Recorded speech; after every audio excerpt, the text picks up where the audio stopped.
So, remember how Anakin was the chosen one and he was going to bring balance to the Force? Yeah, funny story about that.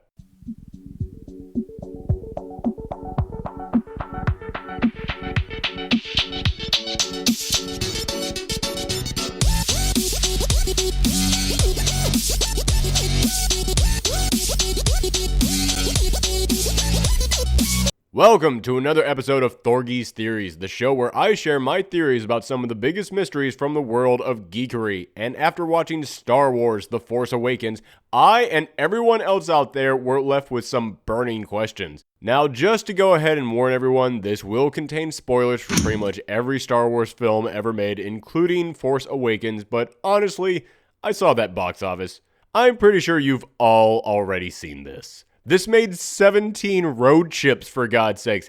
Take that, Alvin! Also, if you've watched my Thorgi's Theories before, then you know that I have two types of theories. I have the ones that are based on facts where I set up my theory and then study to find data to support it with hypotheses and other words I've forgotten since I took biology.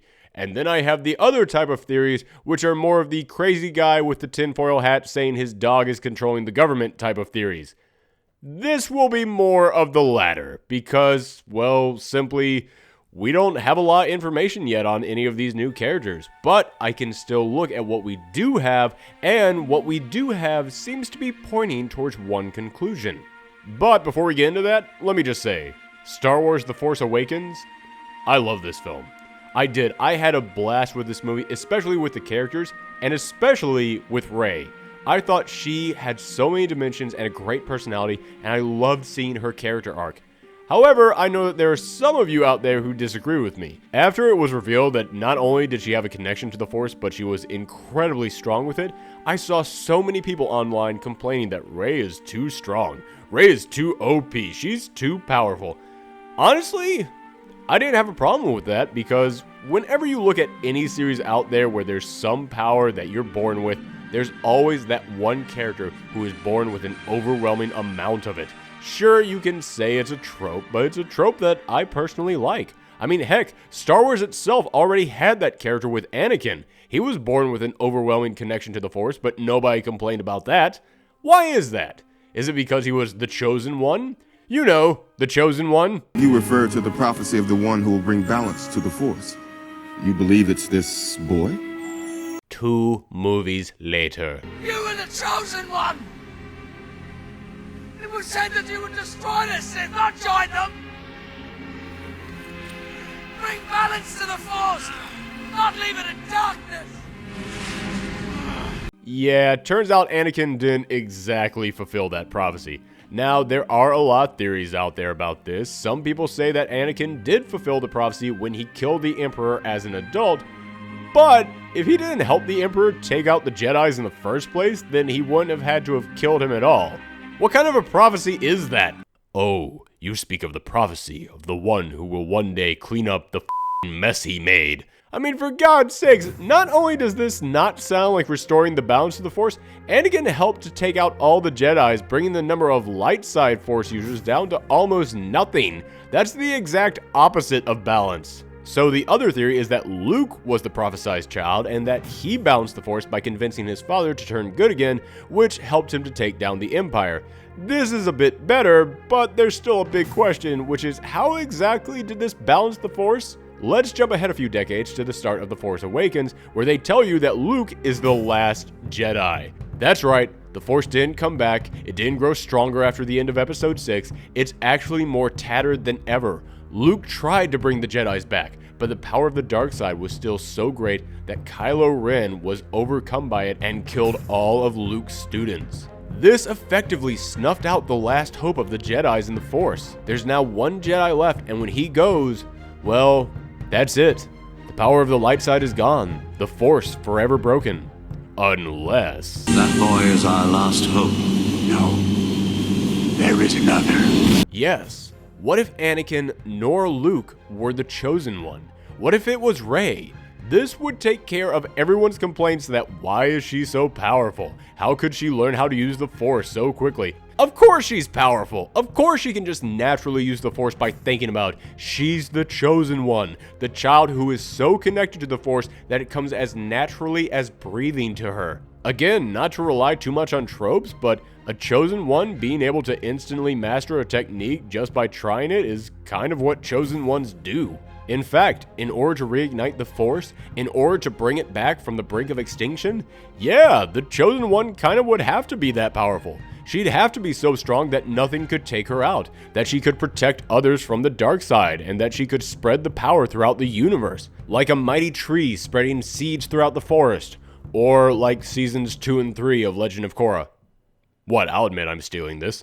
The Chosen One would be that being that could truly awaken the power of the Force again. Awaken the Force. Awaken. Force Awaken. It's there in the title! In fact, they even tease how her power could be felt throughout the Force when not Palpatine here says this. There has been an awakening. Have you felt it? Clearly, her powers manifesting could be felt throughout the rest of the Force. Sounds like the Chosen One to me. Also, this would take care of a problem that I myself had with the very idea of making an episode 7, 8, and 9, which was simply, why? I mean, yeah, we needed another good Star Wars movie, I get that, but in episode 1, we began the story of Anakin Skywalker, watched him grow into Darth Vader, watched his son rise up and stop him and defeat the evil empire that had been growing since the first movie. We had a complete story. Everything was wrapped up. Why do we need to continue the story? Unless, of course, the story wasn't wrapped up. Unless Anakin and Luke weren't the chosen ones and we still had yet to meet the one that would bring balance to the Force. If that were the case, then the final trilogy would indeed bring balance to not just the Force, but this film franchise as well. It would answer the question that was raised in the very first movie of who is the chosen one. It would lead to the Force and the Jedis being reborn so that finally the damage created by the Emperor was undone, bringing us back full circle. Now I know that at this point every Star Wars fan is screaming at their screen that I'm forgetting something. Don't worry, I researched the entire lore of the Chosen One, and boy was there a lot of it. Although most of it was part of the extended universe, which doesn't exist anymore, so I spent all that time researching for nothing. Seriously, this is the lore. This is what's canon. That, right there. So in other words, there's actually very little to this prophecy that we have to draw on. It only says that they'll be born with a connection to the Force stronger than anyone else, they'll bring balance to the Force, and they'll be born of the Force, meaning that, and oh boy do I hate bringing this up, meaning that the midichlorians will conceive a child. Now, for anyone who doesn't remember in the prequels, they said that the midichlorians were bacteria that allowed people to access and communicate with the Force, meaning that the Chosen One would basically be the child of this bacteria. Do we have a visual representation of that? Thank you. Now, when they asked Anakin's mother who the father was, she said that there was no father, that this was an immaculate conception from this bacteria. Man, that sentence will never not be weird. But as I was saying, they say that this was an immaculate conception from the midichlorians. But here's the thing, and I apologize now to everyone who is a fan of the prequels because I'm about to really tick you off, but what if she was lying? I mean, she was a slave working around less than hospitable people. Odds are if Anakin did have a father, he wasn't someone she'd want in their life or her son to ever know about. And don't get me wrong, I fully believe that George Lucas intended for his mother to tell the truth and for this to be an immaculate conception from this bacteria.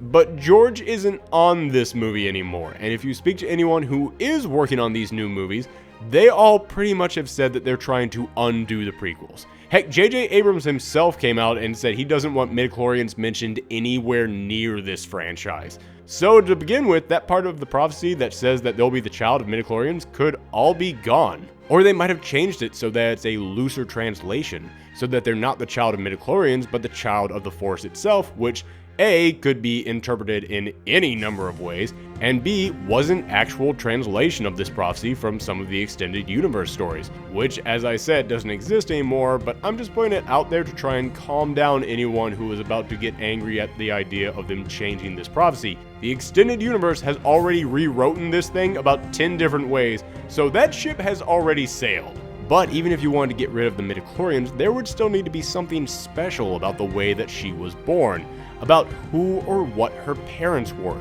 So that leads to what is arguably the biggest question coming out of this movie: who are Rey's parents? And I'm not kidding about that. I looked around the web and everywhere, that's the question everyone is asking. In fact, I won't lie to you, when I started writing this video, it started off as a theory video about who her parents were. It wasn't until about halfway through writing it that it hit me that there was a much larger question to ask about her. But as I was studying who her parents could be, I kept running into roadblocks. Every possible theory had too many holes in it. Sure, it could be Han and Leia's kid, the twin of Kylo Ren. I mean, twins do run in their family, and Han kept passing her looks like she was something special when she was piloting Falcon. But why would they have left her on a desert planet while letting Kylo go off and train with Uncle Luke? And if they knew that they had a daughter on that planet, and then they meet a girl from that planet about her age with a mysterious British accent, just like their daughter had when she was a child, who is also strong with the Force, you don't think that they would have questioned that once? And sure, it could be Luke's kid, except that she said it herself. She thought Luke was a myth, and she was easily old enough when she was a kid to recognize her father's face and name, and that look on her face at the end of the movie when she finally met him wasn't a look of, Dad? I mean, sure, he could have changed his name and appearance when he had her because he was on the run from Kylo Ren, but that's a huge assumption to go on. So honestly, pretty much every candidate for her parents just didn't work out. The best theory I could come up with was that she was the granddaughter of Obi-Wan Kenobi, which would explain a lot, such as why you heard Obi-Wan's voice saying Rey when she had her vision, why she has such a strong connection to the Force, or why she has a British accent. And like I said, it's pretty likely that they're going to drop the whole midichlorians part of the prophecy and just change it to a Born of the Force translation. And if they do that, well then Obi-Wan makes sense because he was a very devout Jedi. He was a strong follower and believer of the Force. So if he was her grandfather, I can see how that would fit this translation. Plus, just thinking of this from a story structure angle, this would be a great turn of events. I mean, just think about Obi-Wan Kenobi, the guy who spent all of his time trying to train the Chosen One, believing in the Chosen One, putting all his faith in the Chosen One, searching for the Chosen One. Turns out the Chosen One was his own granddaughter. That would be an amazing way to end this story and bring it full circle. So yeah, if they just change this prophecy so that she just now has to be the child of a Jedi, this actually works out incredibly well, and I am totally behind this theory. However, this is Thorgi's theories. This ain't like any other theory video out there. No. A Thorgi's theory isn't complete until I say something crazy. So while I do think that this Obi-Wan theory works pretty well, it still relies pretty heavily on a couple of assumptions, and also in order to fit the Chosen One theory, like I said, it does require you to tweak that prophecy a tad. So then who else could she be related to? Who else could be her family? Well, as I said, no one really seems to fit the bill, but as I looked closer at this Chosen One theory, it hit me. What if the reason why nobody makes sense as her parents is because, well, nobody is her parent? Now, as I said at the beginning of this video, this theory is me grasping at what little information we have and thinking less about the facts and more about just the story we've been given and where it could go, which is all just my way of saying that this is about to get nuts, so go with me on this. What if Rey was a creation? Someone's attempt to make a powerful new conduit for the Force. There are people out there in this universe who we have seen with the ability to create artificial life. But if that's the case, then where exactly would she have come from? Not from a Jedi. Oh yeah, buckle yourselves in, folks, because this ride is just getting started. Here's my theory. We've already seen that Palpatine dabbled in creating artificial life with his clone army, and he was always obsessed with unlimited power. And when he was giving Anakin the speech that turned him to the dark side, he mentioned that the dark side had the power to restore life to someone, which is basically one step away from creating life itself. So, is it any stretch that he would have tried to artificially create the most powerful Force wielder in existence as a sort of plan B to Vader, to try and trade up to the next model?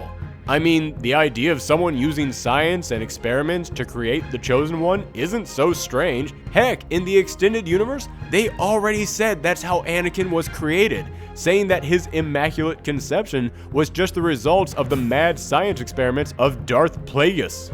You know, Darth Plagueis, the guy who trained Palpatine, the guy who I just mentioned could use the Force to bring people back to life. Did you ever hear the tragedy of Darth Plagueis the Wise? It's a Sith legend. Darth Plagueis was a dark lord of the Sith, so powerful and so wise, he could use the Force to influence the midi-chlorians to create life. Unfortunately, he taught his apprentice everything he knew. Then his apprentice killed him in his sleep. Now, I'll admit the whole part about him creating Anakin is part of the extended universe, but Plagueis training Palpatine and using the Force to restore life is all canon. So is it out of question that Palpatine picked up a couple of tricks from his master and started a project to recreate the Chosen One like his master did? But then when he met his untimely thrown off a bridge, this experiment continued to grow, and when she was ready to be born, he was long gone, with no one to follow the plan through, and so Rey found herself being dropped off on a strange alien planet. Maybe some kindly scientist wanted to protect her from the First Order and keep her from being turned into a weapon, so they hid her away. Or maybe the opposite happened, and the Emperor's army realized that without him, the rebels could get their hands on her, so that's why they hid her away. My point is, this theory provides multiple valid answers for why she was abandoned as a child, gives an explanation to why she was so powerful, and it gives her a connection to the storyline of a character from the previous films. A character who had the power, technology, and motivation to create her. And it would bring the story of Star Wars and the quest for the Chosen One who would unite the Force full circle to close out this epic trilogy of trilogies. But I know that there's still one big hole left in this theory, which is simply that Rey said she was waiting for her family on this planet. But my theory says that she doesn't actually have one. So how can this be? Well, that's not really a hole, it's more of a twist. You see, I thought about that and I realized we have 2 more movies coming up, and the second one is typically the dark middle chapter. So, what better dark twist to end the next movie on than Rey learning her true origin? That she isn't even really human, that the family she spent years waiting for wasn't coming and didn't even exist. They were just a lie she had been told when she was abandoned by the people who wanted to use her. Plus, Daisy Ridley, the actress who played Rey, said that her isolation was a hint to her true origin. Now, again, this could be a point for the Obi-Wan Kenobi theory because he did spend years isolated himself, but it could also be a point for my theory because if she really didn't have a family, then that would mean that she is alone. It would mean that she is isolated. But you can't have a dark middle chapter without a third chapter to revive you, to pick you back up. And personally, I think it would be quite beautiful if in episode 9, after Rey had been crushed by the truth of her family, she found the strength to rise back up and fight again when she realized that she did have a family. A family that she found not by waiting on a desert planet for them to show back up, but a family that she found for herself by leaving that planet and traveling out into the stars. Han already served as a father figure to her in this film. She developed a connection with Leia at the end, and despite how much Finn doesn't want it to be true, she was very much looking at him like a brother in this film. So I honestly can't think of a better way to end this film franchise than if the true Chosen One rose up, and rather than one mentor trying to make them into a hero, if the entire Star Wars universe, the cast of countless characters we had grown attached to over generations, came together to give her the family that she needed. The family that led to her saving the day and finally balancing the Force. Woo! Well, that was a long one, folks, but I thank you for sticking with me all throughout it. If you like this video, then make sure that you hit that subscribe button, leave a comment with your theories about Rey and the rest of Star Wars, and share this video around the web. I really worked hard on this one, and it would sure mean a lot to me if you did. And if you're a longtime fan of this channel, then you know that Thorgi's theories have been coming out pretty randomly. Alright, I'll admit it, that's my fault. Well, good news. Starting this year, 2016, Thorgi's theories will now finally have a schedule. That's right, you heard me. There will be a new episode on the first Saturday of every single month. And I've got other shows coming out, all to fill up the rest of the calendar, so stay tuned to learn more about my schedule for 2016.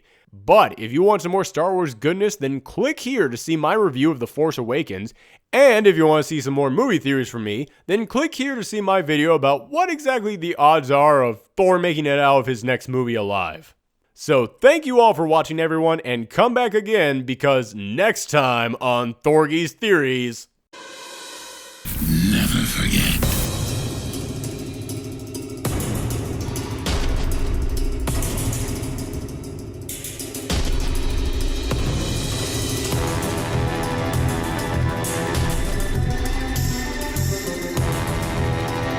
I am the fastest man alive.